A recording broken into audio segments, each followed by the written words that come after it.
A fancy restaurant turned away a poor single mom on Christmas Eve.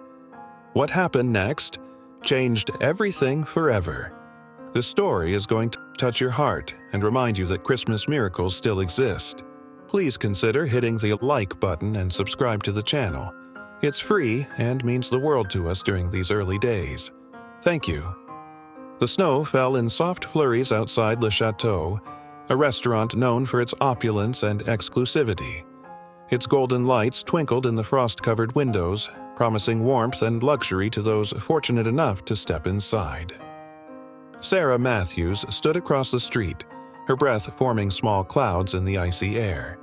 She adjusted the scarf around her neck, its fraying edges betraying years of use. Clutching her children's hands tightly, she hesitated before crossing. "Mommy, are we really going to eat there?" Emma, her 8-year-old daughter, asked, her voice filled with awe as she stared at the grand facade. "Of course, sweetheart," Sarah replied, forcing a smile.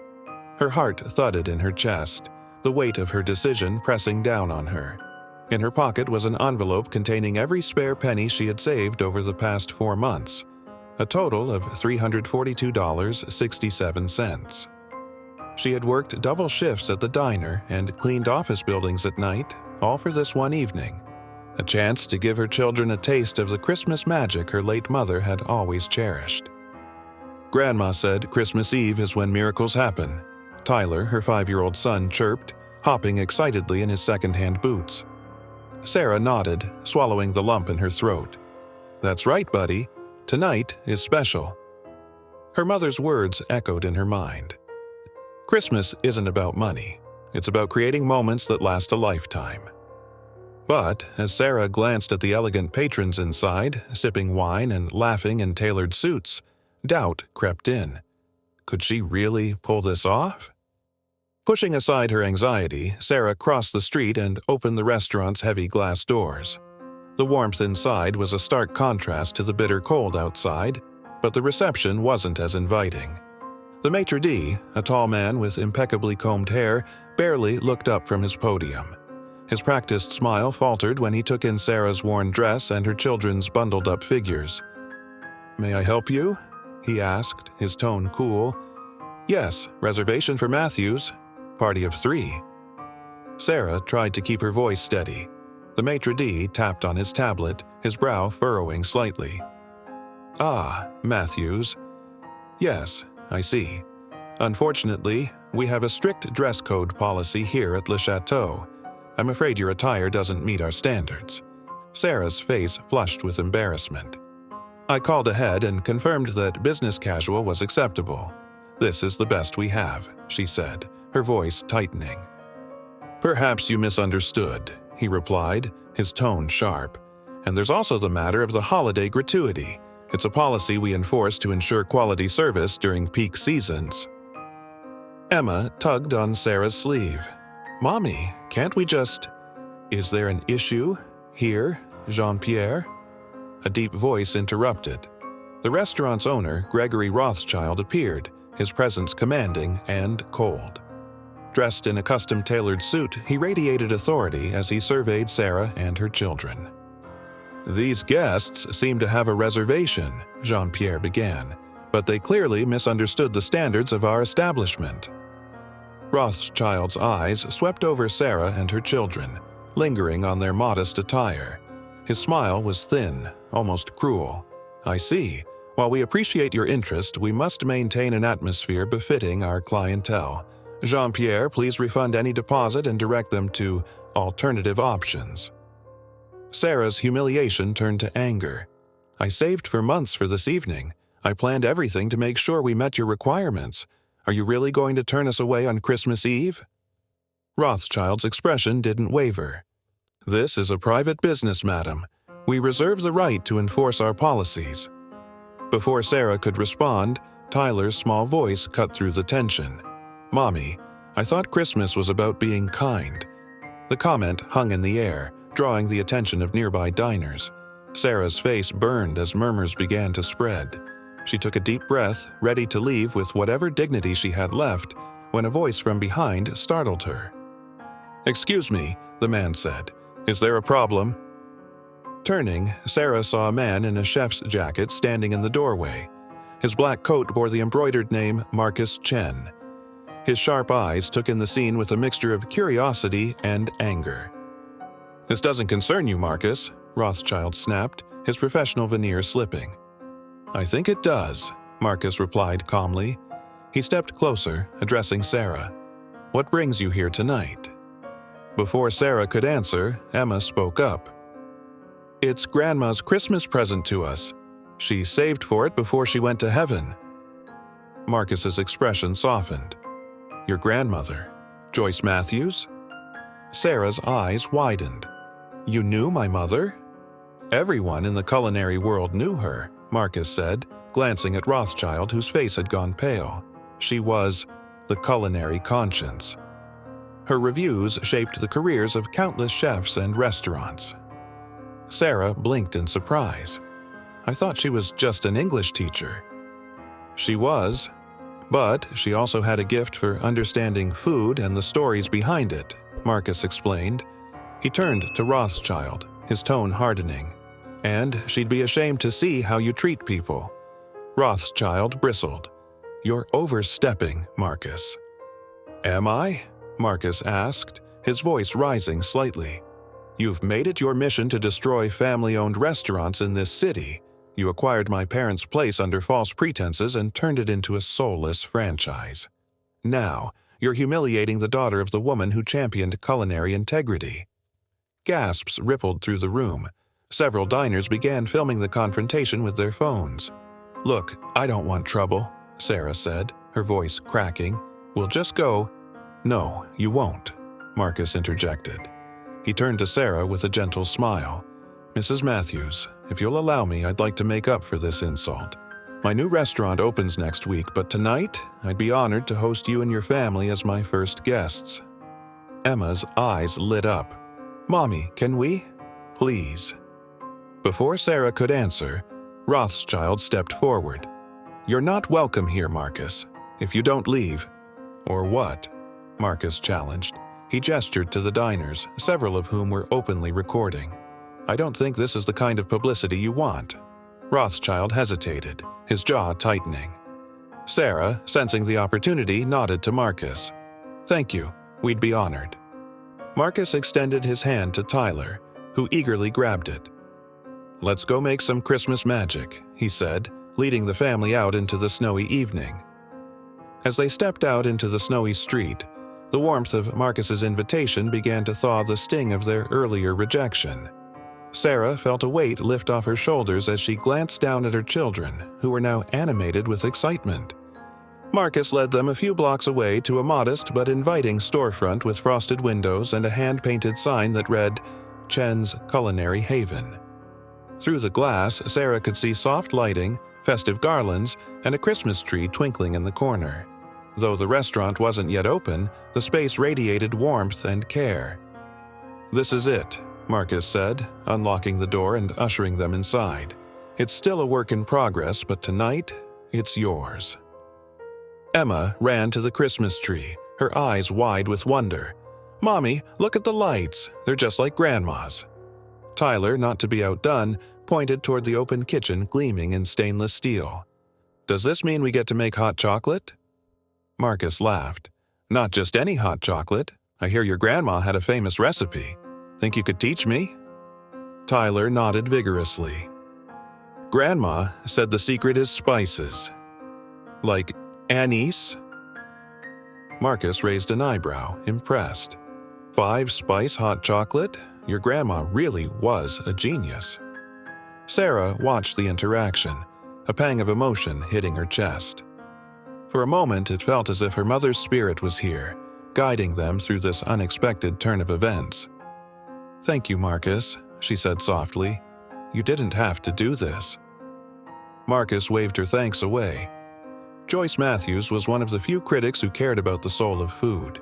She helped save my family's restaurant in its early years. Tonight, I'm just paying it forward. He turned toward the kitchen and motioned for the children to follow. "Now, let's see if we can recreate this famous hot chocolate. Sarah, you're welcome to join us." For the next hour, the kitchen came alive with the sounds of laughter and the clinking of spoons against mixing bowls. Marcus guided Emma and Tyler through the process, letting them measure spices and whipped cream while explaining the importance of balancing flavors. Sarah, who had always loved cooking with her mother but had little time for it in recent years, found herself swept up in the moment. She instinctively adjusted the mixture, adding a pinch of nutmeg here and a dash of cinnamon there. "You have your mother's touch," Marcus said quietly as he watched her work. "It's like second nature to you." Sarah smiled wistfully. "She always said food tells a story. I guess I never realized how much that stuck with me." As the first batch of hot chocolate simmered on the stove, the front door chimed. Sarah looked up, startled, as several figures stepped inside. One was an elderly woman with sharp eyes and a warm smile. Another was a younger man carrying a covered dish. Marcus greeted them warmly. "Mrs. Kim, Mr. Rossi, I didn't expect to see you tonight." "We saw the video," Mrs. Kim said, removing her scarf. "That Rothschild man has gone too far. We thought, if you're hosting Joyce Matthews' family tonight, it might be time to share our stories too." Sarah blinked in surprise. "I don't understand. Who are you?" Mrs. Kim stepped forward. "Your mother was one of the few critics who valued family traditions in cooking. She helped my Korean restaurant survive when no one else would give us a chance. Mr. Rossi here." "She saved my bistro," Mr. Rossi interjected. "Her review brought in so much business we expanded twice before Rothschild came along and forced us to sell." Marcus turned to Sarah. "Your mother wasn't just a critic. She was a champion for small, family-owned restaurants. She believed in preserving culinary heritage, and she made it her mission to protect us from people like Rothschild."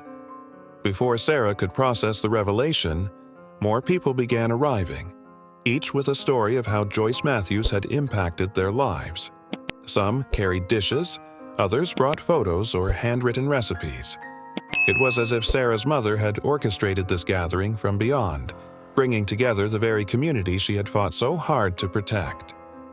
By the time the hot chocolate was ready, the restaurant was filled with people. The air buzzed with conversation and the rich aromas of dishes from all over the world. Sarah stood in the center of it all, overwhelmed by the outpouring of love and gratitude for a woman she thought she knew but was only beginning to understand. "Sarah," Marcus said, pulling her aside, "there's something I need to show you." He led her to a small office at the back of the restaurant and opened a drawer. Inside was a weathered envelope addressed to Marcus in her mother's handwriting. "It arrived a few days after she passed," Marcus explained. Inside was a USB drive with all her unpublished reviews and a letter. She knew what Rothschild was doing and left detailed notes on his schemes. She hoped it would be enough to stop him. Sarah's hands trembled as she opened the envelope. Her mother's familiar script leaped off the page. "Dear Marcus, if you're reading this, it means I'm no longer here to fight this battle myself. But I'm leaving you everything I've gathered. Every receipt, every anomaly, every connection that proves what Rothschild has done to destroy family restaurants. Use it wisely. I also leave you my most precious legacy, my daughter Sarah and her children.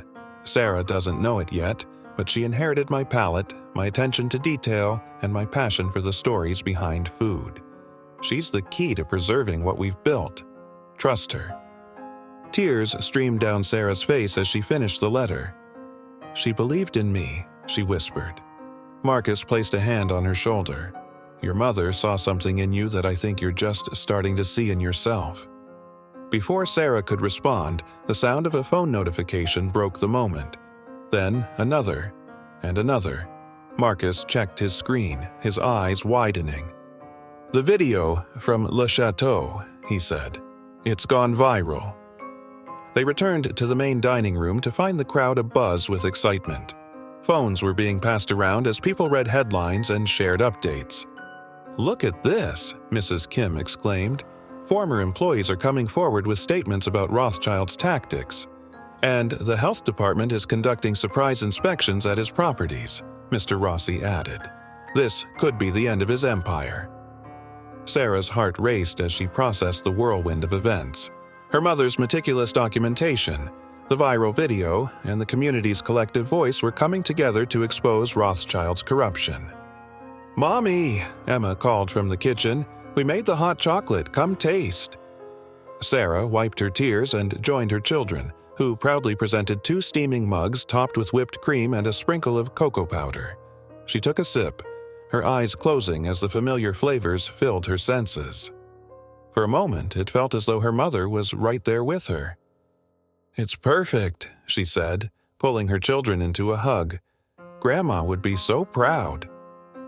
As the warmth of the hot chocolate spread through her, Sarah found herself looking around the room, now bustling with life. Strangers turned friends were sharing food, laughter, and stories of resilience. Marcus was at the center of it all, orchestrating the impromptu feast with the ease of someone born to bring people together. For the first time in years, Sarah felt like she belonged somewhere. A community bound not by wealth but by shared history and love for the traditions her mother had championed. The front door chimed again, and this time 2 reporters entered, cameras slung over their shoulders. The crowd hushed momentarily, but Marcus greeted them with his usual warmth. "Welcome. You're just in time for some of Joyce Matthews' famous hot chocolate," he said, gesturing to a table laden with desserts. One of the reporters, a young woman with a notepad in hand, stepped forward. "We're here about the video from Le Chateau. It's trending nationwide. Can you tell us what happened?" Sarah hesitated, unsure of how much to share, but Marcus stepped in smoothly. "It's a long story, but the heart of it is this. Joyce Matthews believed in the power of food to bring people together. Tonight, her legacy is doing just that." The reporter turned to Sarah, her eyes kind. "And you're her daughter?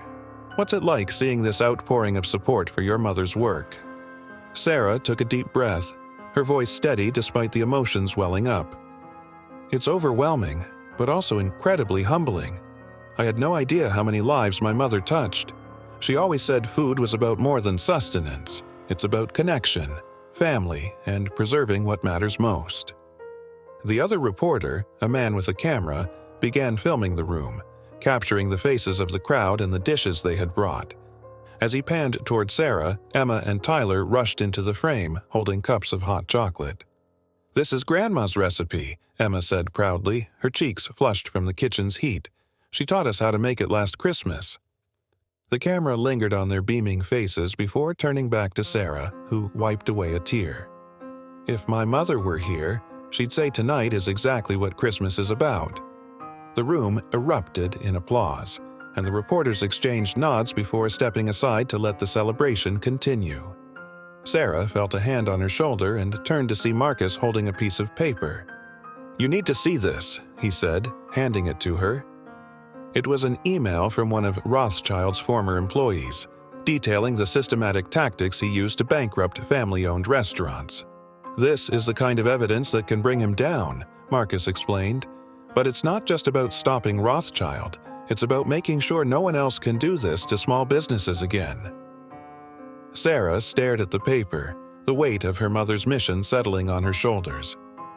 "What can I do? I'm just a single mom trying to get by." "You're so much more than that," Marcus said firmly. "Your mother saw it, and so do I. You have her gift, the ability to connect with people, to see the heart in what they do. That's what we need to lead this fight." Before Sarah could respond, a commotion near the door drew their attention. More reporters had arrived, along with a few former restaurant owners who had seen the viral video. The space was quickly becoming a hub of activity, and Sarah realized this was bigger than she had imagined. Marcus leaned closer. "This isn't just about tonight. It's the start of something much larger. Your mother left us the blueprint, but it's up to us to build it." The crowd grew even livelier as the night went on. Mrs. Kim taught Emma how to fold perfect dumplings, while Mr. Rossi showed Tyler the delicate art of twirling pasta. Each dish came with a story, a memory of a family gathering, a lesson passed down through generations. Sarah listened intently, her heart swelling with pride and gratitude. Marcus approached her again, this time holding a stack of architectural blueprints. "There's something you need to see," he said, leading her to a quiet corner. The blueprints were labeled Matthews Chen Culinary Heritage Center.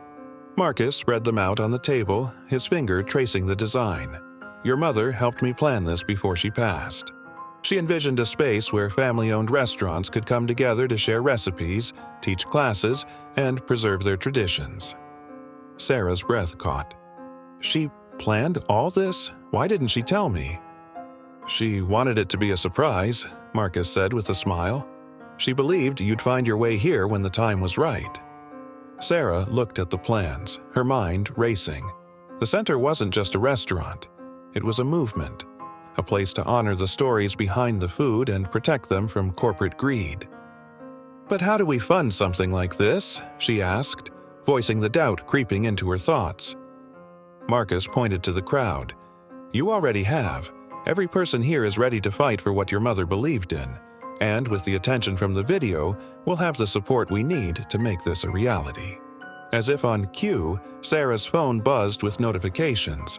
Food bloggers, chefs, and industry leaders were reaching out, offering donations and resources to help the cause. The hashtag #SaveFamilyRestaurants was trending, and stories of Rothschild's unethical practices were flooding social media. Sarah glanced at her children, who were now working with Mrs. Kim to prepare a platter of dumplings. Their laughter filled the room, a stark contrast to the tension of earlier in the evening.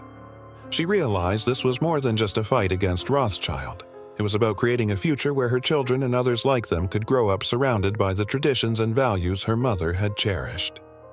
I'm in, she said, turning to Marcus. Let's make this happen. By midnight, the restaurant had transformed into a symbol of hope and resilience. The reporters had left, but not before capturing the spirit of the evening and interviewing many of the attendees. Sarah stood by the kitchen watching as the last of the guests prepared to leave. Mommy? Tyler tugged on her sleeve. Can we come back tomorrow? Mrs. Kim said she'd teach us how to make more dumplings. Sarah laughed, pulling him into a hug. We'll see, buddy. But tonight, let's just enjoy what we've created. Marcus appeared beside them, holding 2 steaming mugs of hot chocolate. For the new leader of the Matthews Chen Culinary Heritage Center, he said, handing one to Sarah. She accepted it with a smile, the weight of her new role settling on her shoulders. But it wasn't a burden. It was a purpose, one she was ready to embrace. Through the frosted windows, Sarah could see snow falling gently, just as it had earlier that evening. But this time, the cold seemed distant, held at bay by the warmth of the people around her. Merry Christmas, Mom, she whispered, raising her mug toward the heavens. We'll keep your legacy alive. The days following the Christmas Eve gathering were a whirlwind of activity. The viral video had not only shown a spotlight on the discriminatory practices at Le Chateau, but also ignited a movement. #SaveFamilyRestaurants trended for days, and more former owners of shuttered establishments came forward with stories of how Rothschild's underhanded tactics had forced them out of business. Sarah found herself at the center of it all. What had begun as an attempt to salvage a single Christmas for her children was quickly becoming a mission to fulfill her mother's legacy. Every day brought new challenges, but it also brought new allies. On the morning of December 27th, Sarah stood in the bustling kitchen of Chen's Culinary Haven. Though the restaurant wasn't officially open, it had become a temporary headquarters for their growing campaign. Marcus and a team of volunteers worked tirelessly, organizing files, drafting proposals, and coordinating with the many supporters who had offered their help. Sarah, Marcus called from across the room, we've got a meeting with a potential investor this afternoon. You ready?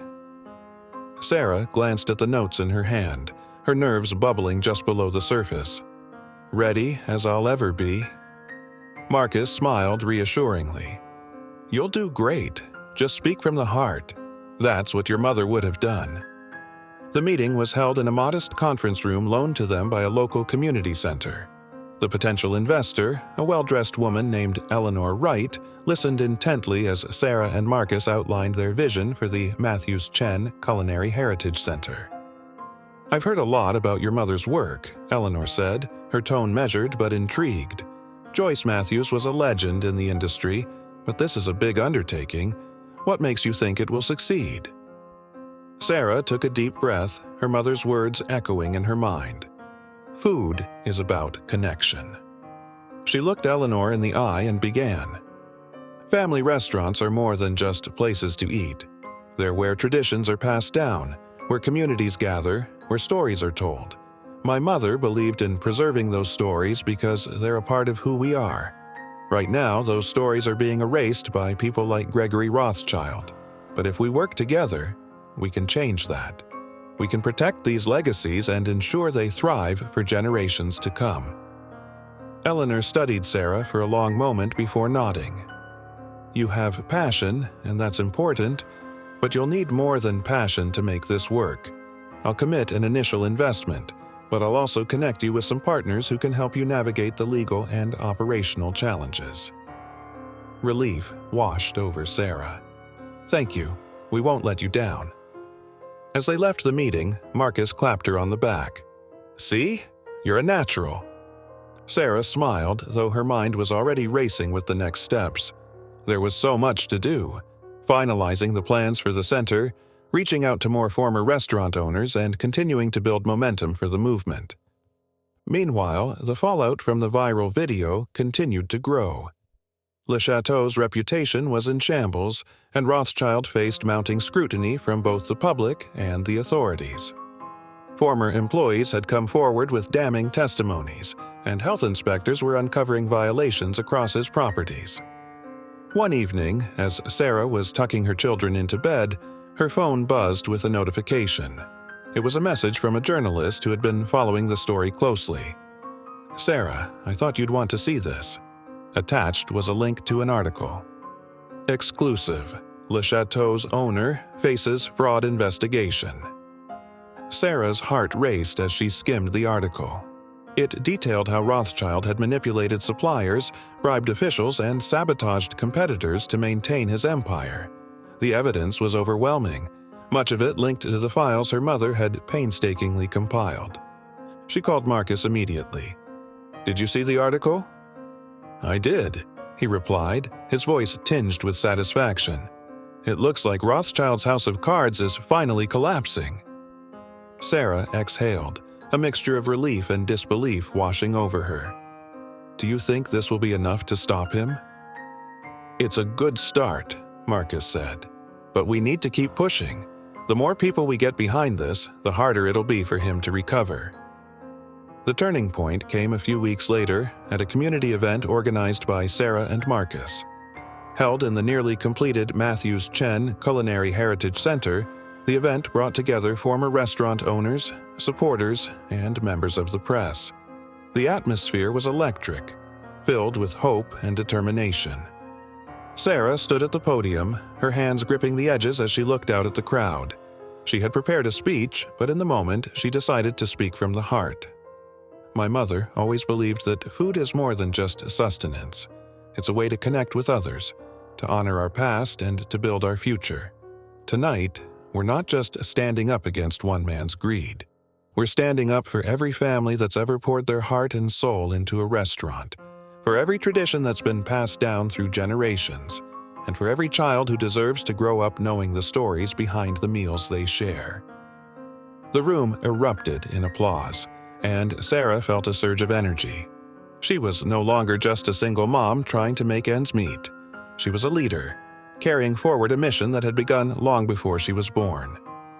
As the event continued, Marcus pulled her aside. "You're incredible, you know that."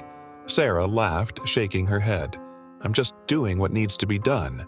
"Well, you're doing it better than anyone else could," he said, his tone sincere. "Your mother would be proud." By the time the Matthews Chen Culinary Heritage Center officially opened a month later, it had already become a symbol of hope and resilience.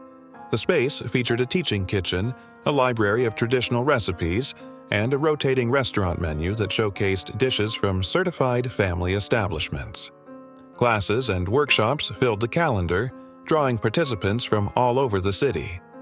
Emma and Tyler became regular fixtures in the kitchen, helping with everything from dumpling-making classes to chocolate workshops. Their laughter echoed through the halls, a reminder of why Sarah and Marcus had fought so hard to bring this vision to life. The movement continued to gain traction, with more cities adopting similar initiatives. Rothschild's empire, once seemingly untouchable, crumbled under the weight of investigations and public backlash.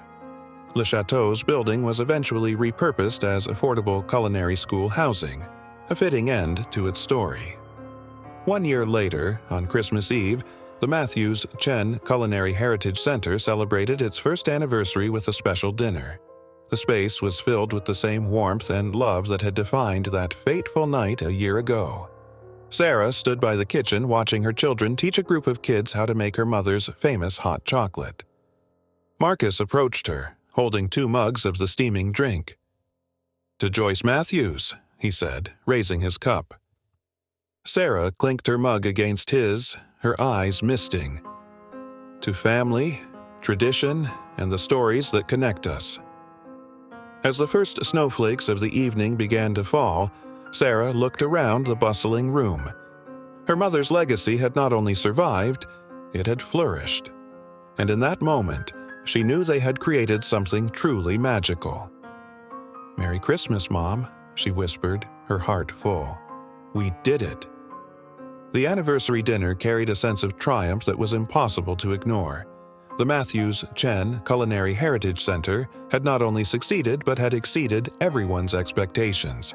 The event was attended by families whose restaurants had been saved, chefs who had found new opportunities, and community members who had rallied around the cause.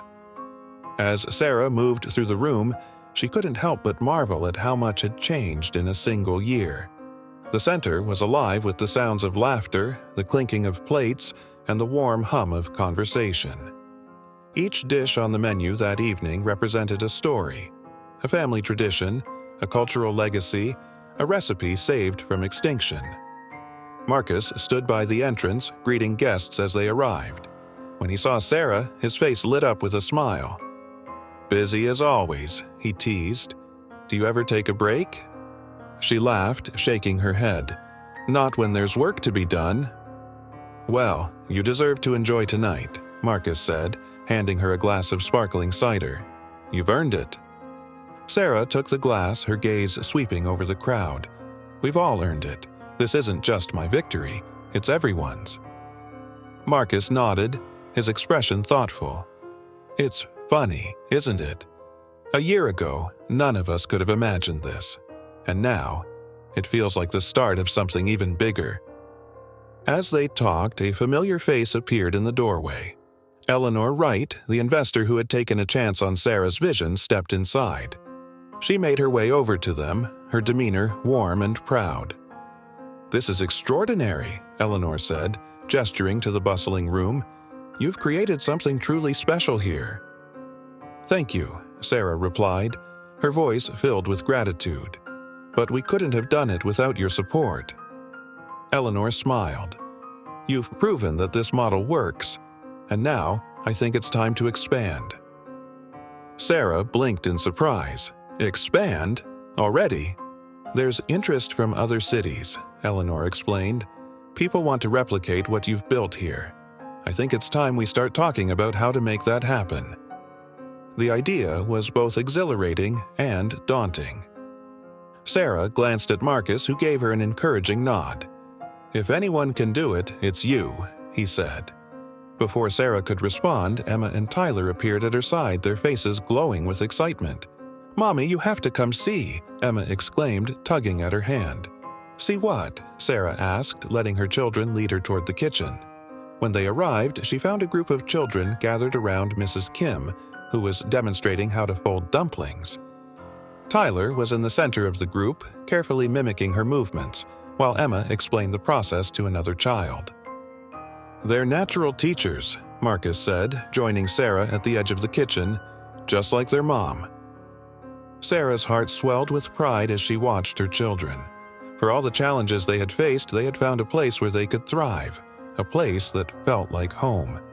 Later that evening, as the anniversary dinner wound down, Sarah found herself standing outside the center, gazing up at the stars. Snow was falling gently, blanketing the city in a soft glow. The cold air bit at her cheeks, but she didn't mind. She was lost in thought, reflecting on the journey that had brought her here.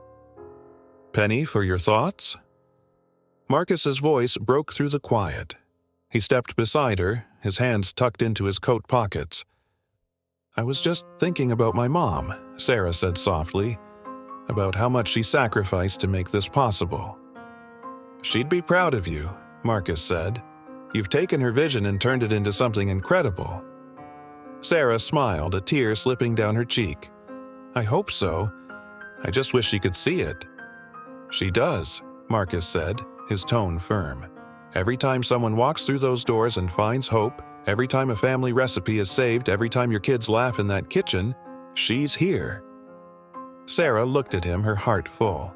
"Thank you, Marcus, for everything." He shook his head. "This was your fight, as much as it was hers. I just gave you a nudge." They stood in comfortable silence for a moment, watching the snow fall. Then Marcus reached into his pocket and pulled out a small envelope. "I almost forgot," he said, handing it to Sarah. "Your mom left this for you. I found it in her file of recipes." With trembling hands, Sarah opened the envelope. Inside was a handwritten note in her mother's elegant script. "Dear Sarah, if you're reading this, it means you found your way to the place I always knew you'd reach. I believed in you long before you believed in yourself, because I saw the strength, kindness, and passion in you that could change the world.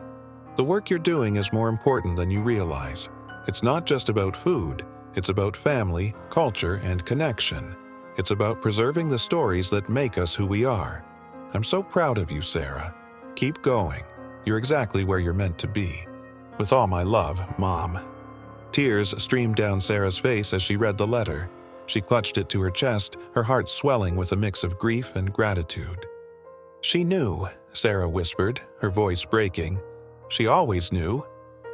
Marcus placed a comforting hand on her shoulder. "And now, so do you." As the clock struck midnight, signaling the start of Christmas Day, Sarah stepped back inside the center. The last of the guests were leaving, their faces lit with hope and joy. Emma and Tyler were fast asleep in a cozy corner, their heads resting on a pile of cushions. Sarah looked around the room, taking in the glow of the Christmas lights, the lingering aroma of spices and cocoa, and the quiet hum of voices. This wasn't just a restaurant or a heritage center. It was a legacy. Her mother's legacy. Her family's legacy. And now it was hers to carry forward. "Merry Christmas, Mom," Sarah whispered, her voice steady and full of determination. "We'll keep the magic alive. Remember to like and subscribe for more stories that remind us of the magic of human connection."